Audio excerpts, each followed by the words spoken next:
Bonjour! Dans ma précédente vidéo, je vous expliquais que j'allais construire un boîtier pour inclure ce tas de fils à l'intérieur. Eh bien, c'est aujourd'hui que je procède.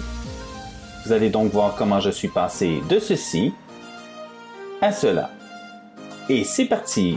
Restez avec moi jusqu'à la fin. La première étape, c'est le dessin du boîtier comme d'habitude. Encore une fois, je vous épargne les détails. J'ai déjà dessiné une bonne partie du boîtier. Je suis rendu à l'installation des composantes afin de percer les trous dans le boîtier. Une fois que le dessin est terminé, il s'agit maintenant de préparer les toolpaths pour ma CNC afin de couper les pièces de bois.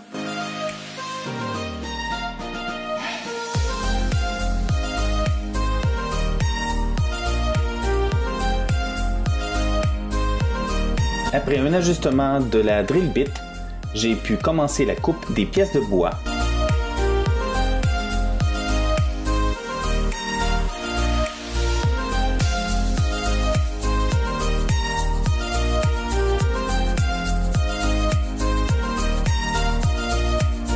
Environ une heure plus tard, ce fut le temps de sabler les pièces, monter les pièces, coller le tout, donner une couche de peinture et j'ai pu retourner dans mon labo pour enlever les anciens fils et commencer le montage du projet.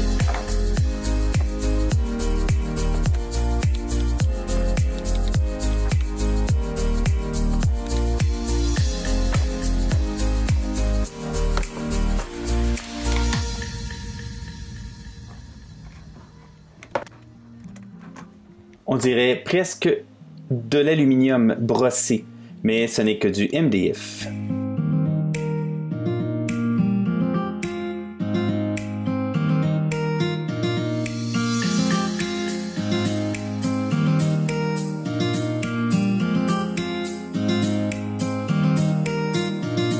Et voilà le contrôleur de CNC qui est terminé. On voit ici l'alimentation principale, l'interrupteur pour l'éclairage, le moteur pour le cutting bit, le e-stop, l'arrêt d'urgence que j'active comme ça, la balayeuse que je ici avec la vitesse de rotation de la balayeuse, ma balayeuse qui est en dessous du comptoir, juste là, qui est branchée sur un coude que j'ai imprimé il y a environ un an. Actuellement, on peut voir que la CNC n'est pas en fonction parce que je peux la bouger. Et si j'allume l'interrupteur principal, j'ai déjà prévu un upgrade pour ce boîtier. Je vais mettre un LED juste ici. Ainsi, lorsque je vais allumer l'interrupteur principal, je vais avoir un indice visuel parce qu'autrement, je n'ai aucune idée si l'alimentation est active ou pas. On a entendu un bruit. La CNC est maintenant fonctionnelle, impossible à bouger. Je peux allumer la lumière, le spindle et la balayeuse. Je peux faire varier la vitesse de la balayeuse au besoin. La balayeuse me sert à aspirer la poussière au fur et à mesure par ce petit trou. Lorsque je coupe des choses, le boîtier de carton est fermé, donc la poussière est contenue à l'intérieur du boîtier de carton.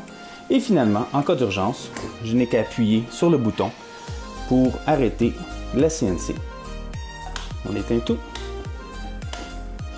Et je vais réactiver le bouton pour la prochaine fois. Tout est en fonction. Encore un projet de terminé.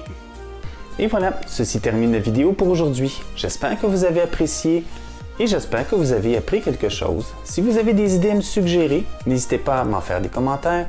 Abonnez-vous à ma chaîne, cliquez sur le petit pouce pour m'encourager et n'oubliez pas de cliquer sur la petite cloche. Ainsi, lorsque je vais mettre des prochaines vidéos en ligne, vous serez avisé. Bye!